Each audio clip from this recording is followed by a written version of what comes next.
Hello friends, मैं doctor Kavita Sharma परम आनंद आयुर्वेदा की तरफ से आज मैं बताने जा रही हूँ एज़ूस्पर्मिया या ओलिगोस्पर्मिया के बारे में, या ओलिगोज़ूस्पर्मिया भी बोल सकते हैं। एक्चुअली ये प्रॉब्लम है क्या?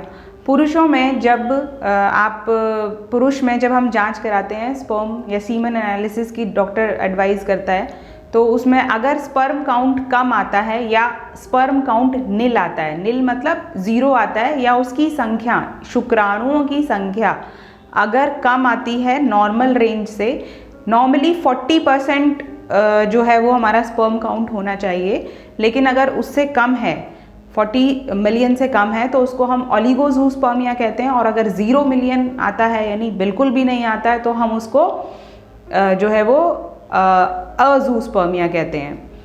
ये प्रॉब्लम पुरुषों में पाई जाती है और पता कब लगता है? शादी के बाद अगर टाइम निकल जाता है, 2 साल हो जाते हैं, 3 साल हो जाते हैं, ट्राई करते हैं कपल, और फिर भी उनको जो है वो संतान की प्राप्ति नहीं होती है, तो महिला के और पुरुष दोनों की जांचें कराई जाती हैं, जिसको फिर बाद में डॉक्टर जब हम चेक करते हैं तो अगर फीमेल की जांच में कोई प्रॉब्लम है तो फीमेल को बताया जाता है। इसी तरह से पुरुष में जो मेन जांच कराई जाती है वो कहते हैं semen analysis, HSA, husband semen analysis. Doctor जो है वो पर्चे पे लिख के देता है, और फिर उसकी रिपोर्ट में अगर 0 काउंट आता है स्पर्म का, तो हम उसको एज़ूस्पर्मिया कहते हैं। और अगर कम आता है, यानी कि 40 मिलियन पर क्यूबिक mm से, यानी 20 है, 30 है, 10 है, जो डिज़ायरेबल है, इट शुड बी 40 पे भी काम चल जाता है, लेकिन it should be above 50 million पर क्यूबिक mm से ज़्यादा होना चाहिए।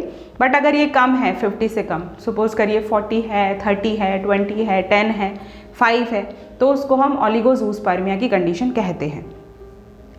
अगर स्पर्म काउंट कम भी है, सपोज करिए हमने ऐसे भी केसेस देखे हैं कि 40 है, 30 है, लेकिन मोटिलिटी अच्छी है, यानी शुक्राणुओं की गति अच्छी है, तब भी जो है वो पुरुष जो है वो बाप बन सकता है, पिता उसको जो है वो गर्भ का संतान की प्राप्ति हो सकती है। आज हम बात करेंगे काउंट और मोटिलिटी दोनों की, यानी शुक्राणुओं की संख्या और उनकी गति की, यानी क्वालिटी की। ये सबसे पहले जान लेते हैं कि ये समस्या होती क्यों है। बहुत सारे कारण में जो मेन कारण है उसमें सबसे पहला है स्ट्रेस, यानी किसी भी तरीके का मानसिक तनाव। पुरुष अगर बहुत ज़्यादा स्ट्रेस लेता है, आजकल की लाइफ जो है वो बहुत ज़्यादा स्ट्रेस या तनाव युक्त हो गई है, जिसके चलते जो हमारे ब्रेन में जो ग्लैंड्स हैं, एंडोक्राइन सिस्टम है, वो अफेक्ट होता है, और उसकी वजह से जो क्वालिटी है सीमन का और जो सीमन की प्रोडक्शन है as well as the quality, वो दोनों अफेक्टेड होती है, यानी कि काउंट भी कम हो जाएगा और उसकी मोटिलिटी भी कम हो जाएगी। आयुर्वेद के अनुसार अगर कहें तो जब तनाव होगा तो अग्निमांद्य यानी जठराग्निमांद्य की स्थिति उत्पन्न होती है, और जठराग्निमांद्य होने से धात्वाग्निमांद्य होती है, धात्वाग्निमांद्य होने से शुक्र धातु की उत्पत्ति नहीं होती है। क्योंकि ओलिगोज़ूस्पर्मिया या जो एज़ूस्पर्मिया है, आयुर्वेद में हम उसको बोलते हैं शुक्र धातु क्षीणता या शुक्र धातु क्षय, यानी जिसमें शुक्र धातु का क्षय हो गया है, खत्म हो गई है, या क्षीण हो गई है, कम हो गई है, तो उस कंडीशन को हम ओलिगोज़ूस्पर्मिया या एज़ूस्पर्मिया भी कह सकते हैं। अब स्ट्रेस के बाद है हमारा जो अपथ्य, यानी जो हमारा इर्रेगुलर, या जो हम कहते हैं कि हमारा गलत खान पान, उसके साथ में खान पान के साथ में हमारा विहार भी, यानी हमारा लाइफस्टाइल, इर्रेगुलर लाइफस्टाइल और इर्रेगुलर डाइटरी पैटर्न, दोनों इसी कंडीशन में आएंगे। कुछ व्यक्तियों का सोने का जो होता है टाइम वो गलत होता है, जैसे दिन में सोना, रात में बहुत देर तक जागना, गलत बाहर का जंक फूड बहुत ज़्यादा लेना, अल्कोहल लेना, स्मोकिंग करना, या किसी तरीके का नशा करना। इससे होता क्या है, जो हमारी जठराग्नि है वो अफेक्ट हो जाती है, वो मंदाग्नि हो जाती है, जिसकी वजह से जो भी हम आहार लेते हैं वो हमारे शरीर में ठीक से पचता नहीं है, और जब पचता नहीं है तो आहार रस जो बनेगा वो भी अच्छा नहीं बनता। तो अल्टीमेटली क्या होता है, जो हमारे शरीर में धातुएं बताई गई हैं, 7 धातुएं जो बताई गई हैं एवं उनकी अग्नियाँ जो बताई गई हैं, वो अफेक्टेड होती हैं। रस, रक्त, मांस, मेद, अस्थि, मज्जा, ये सारी धातुएं जो हैं वो क्षीण हो जाती हैं, और इनकी अग्नियाँ भी जो है वो विकृत हो जाती हैं, ठीक से काम नहीं करती हैं। और जो शुक्र धातु है वो सभी धातुओं की अंतिम धातु है। अगर अग्रिम धातु यानी आने वाली जो शुरू की धातुएं हैं वही ठीक नहीं होंगी, तो शुक्र धातु की उत्पत्ति भी ठीक से नहीं होगी, या हम कह सकते हैं शुक्र धातु की उत्पत्ति ही नहीं होगी।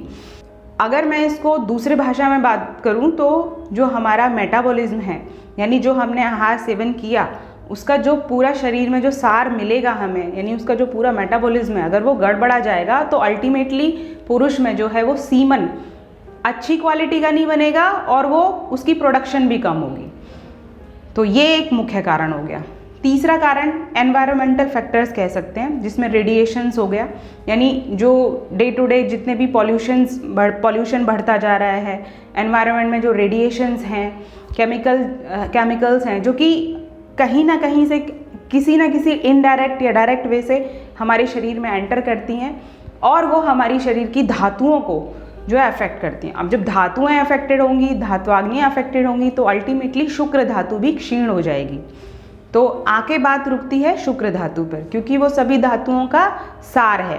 तो इसीलिए जब तक हमारे शरीर में धात्वाग्नियाँ एवं धातुएं ठीक रहेंगी तो हमारी शुक्र धातु की उत्पत्ति भी अच्छी रहेगी। अब आते हैं कि आयुर्वेद में इसका क्या समाधान है।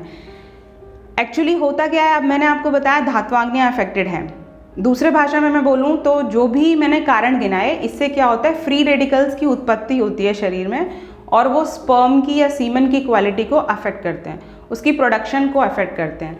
जो हमारे रिप्रोडक्टिव ऑर्गन्स हैं मेल का, जो पुरुष का प्रजनन अंग है या रिप्रोडक्टिव ऑर्गन्स हैं, वो उनकी फंक्शनिंग को विकृत करता है, उनकी फंक्शनिंग प्रॉपर नहीं होती, जिस वजह से जो है वो स्पर्म प्रोडक्शन अफेक्ट हो जाती है, ख़राब होती है, यानी स्पर्म की प्रोडक्शन नहीं हो रही है। तो इस केस में हम जो है आयुर्वेद के थ्रू कैसे इसको डील कर सकते हैं समस्या को। आयुर्वेद के थ्रू हम 100% इसको अच्छे से सेफली, बिना किसी साइड इफ़ेक्ट के और कम खर्चे में जो है वो डील कर सकते हैं। आयुर्वेद में सबसे पहले जो प्रोटोकॉल कहता है, शास्त्रों में जो बताया गया है, सबसे पहले ज़रूरी है बॉडी का डिटॉक्सिफिकेशन, शोधन। जब तक हमारे शरीर में, क्योंकि मैंने आपको बताया शुक्र धातु अंतिम धातु है, जब तक हम जो है अपने शरीर की सभी धातुओं को ठीक नहीं करेंगे तो आप सोचिए शुक्र धातु कैसे अच्छे से उत्पन्न होगी। तो इसमें हम विरेचन, नस्य, वस्ति, शिरोधारा, ये सारे पंचकर्मा के प्रोसेसेस करते हैं जिससे बॉडी शुद्ध होती है। विरेचन के द्वारा बॉडी शुद्ध होती है, वमन के द्वारा वस्ति देते हैं, नस्य दिया जाता है। नस्य से क्या होता है, शरीर की शुद्धि तो होती है, दूसरा जो हमारा मानसिक तनाव है वो भी कम होता है। शिरोधारा इसमें हम करते हैं एंड फाइनली फिर हम उत्तरवस्ति करते हैं। उत्तरवस्ति में क्या होता है, जो मेडिकेटेड हमारे ऑयल्स हैं या कषाय हैं, उनको हम पेनाइल यूरेथ्रा के थ्रू जो है प्रजनन अंगों में पहुंचाते हैं। इससे क्या होता है, जो रिप्रोडक्टिव ऑर्गन्स हैं मेल्स में, उनकी फंक्शनिंग इम्प्रूव होती है, जिससे कि स्पर्म की प्रोडक्शन बढ़ती है, स्पर्म की क्वालिटी, यानी यहाँ पे मैं नंबर, ध्यान दीजिएगा, स्पर्म का काउंट भी बढ़ता है, नंबर भी बढ़ता है और उसकी मोटिलिटी यानी उसकी जो स्पीड है वो भी बढ़ती है। तो दोनों ही चीज़ें हमें बढ़ानी है, हमें काउंट ही नहीं, हमें मोटिलिटी भी बढ़ानी है। तो दोनों ही चीज़ें उत्तरवस्ति के द्वारा बढ़ती हैं। ये जितने भी मैंने आपको प्रोसीजर बताए ये सेफ़ हैं, पेनलेस है, कोई दर्द नहीं होता है, डेली ओपीडी बेस पर हमारे क्लिनिक में किए जाते हैं। आपको छुट्टी लेने की इसके लिए कोई आवश्यकता नहीं है और ये पूरा जो प्रोसेस है इसमें खर्चा भी बहुत ज़्यादा नहीं आता है। ये जब प्रोसेस चलता है इसके साथ में कुछ रसायन औषध भी हम देते हैं, जैसे वाजीकरण औषध देते हैं, अश्वगंधा, मूसली, कौच इत्यादि। इसके अलावा और भी बहुत सारी औषध हैं जो कि कारण पे डिपेंड करती हैं बेसिकली, और कितना स्पर्म काउंट है उस पर डिपेंड करती हैं। तो कुल मिला के शोधन प्लस शमन, ये चिकित्सा आयुर्वेद के द्वारा हम पेशेंट को देते हैं, जिससे कि पेशेंट को 95 to 100% सक्सेसफुल रेट हैं। यानी आप संतान सुख प्राप्त कर सकते हैं, आपको निराश होने की कोई ज़रूरत नहीं है अगर आप एज़ूस्पर्मिया या ओलिगोज़ूस्पर्मिया के शिकार हैं।